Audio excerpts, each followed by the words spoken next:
कहते हैं कुछ रिश्ते उम्र भर हमारे साथ रहते हैं, भले ही उनमें मुलाकातें कम हो, लेकिन वो एहसास इतना गहरा होता है कि वक्त भी उसकी चमक को फीका नहीं कर पाता। मैं उस शाम उसी पुरानी कॉफी शॉप में बैठा था जहां कभी हमने घंटों बातें की थी। टेबल पर वही लकड़ी का निशान था और खिड़की के बाहर वही सड़क। बस अब वहां तुम्हारी जगह खाली। अगर तुम सोच रहे हो कि मैं ये चिट्ठी क्यों लिख रही हूँ, तो शायद इसलिए कि कुछ बातें बोलने से ज्यादा लिखने में पूरी होती है, और मैं चाहती हूँ कि तुम इन्हें हमेशा के लिए रख सको। मैं चिट्ठी पढ़ रहा था और हर शब्द के साथ तुम्हारी आवाज मेरे कानों में गूंज रही थी, जैसे तुम सामने बैठकर धीरे धीरे अपनी बात कह रही हो और मैं तुम्हारी आंखों में वो चमक देख पा रहा हूँ। मुझे याद है वो पहली शाम जब हमने एक ही किताब के 2 पन्नों को थाम रखा था। तुम अपने हिस्से की कहानी पढ़ रहे थे और मैं अपने, लेकिन दोनों जानते थे कि ये कहानी हमें एक ही जगह ले जाएगी। हाँ, और उस वक्त मुझे लगा था कि शायद हम सिर्फ एक किताब नहीं बल्कि अपनी जिंदगी का भी कोई पहला पन्ना साथ खोल रहे हैं, और मैं चाहता था कि ये किताब कभी खत्म ना हो। लेकिन किताबें खत्म होती हैं, कहानियां भी, और कभी कभी लोग भी। पर कुछ लम्हे ऐसे होते हैं जो आखिरी पन्ना पलटने के बाद भी दिल में लिखे रह जाते हैं, जैसे तुम्हारी वो पहली मुस्कान।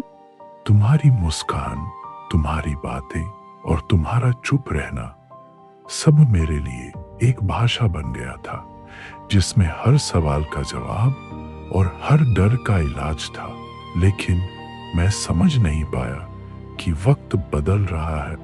मैंने कोशिश की थी तुम्हें बताने की कि मैं दूर जा रही हूँ, लेकिन शायद मेरे शब्द आधे रह गए, जैसे कोई कविता अपनी आखिरी तुक भूल जाए, और मैं चाहती थी तुम वो तुक खुद ढूंढ लो। लेकिन मैं ढूंढ नहीं पाया, और तुम्हारे जाने का एहसास मुझे तब हुआ जब मैंने तुम्हारी खाली कुर्सी देखी और उस पर धूप की एक किरण ऐसे पड़ी थी जैसे तुम्हारी परछाई अब भी वहीं बैठी हो। तुम्हें याद है तुमने कहा था कि अगर कभी मैं खो जाऊं तो तुम्हें मेरी खुशबू तुम्हारे पास ले आएगी, और मैं सोचती हूँ कि क्या आज भी बारिश में वो खुशबू तुम्हें मेरी याद दिलाती है।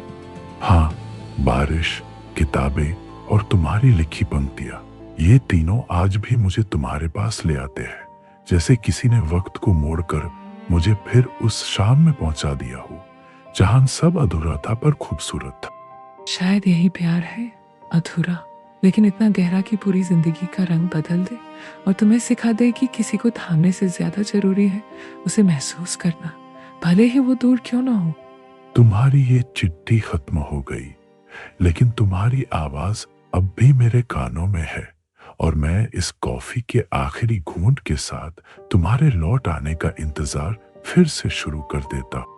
बाहर बारिश हो रही है, हवा में वही खुशबू है, और मैं जानता हूं कि किसी मोड़ पर, किसी वक्त शायद तुम वापस इसी टेबल पर बैठोगी और कहोगी कि कहानियां खत्म नहीं होती, बस थोड़ी देर रुक जाती है।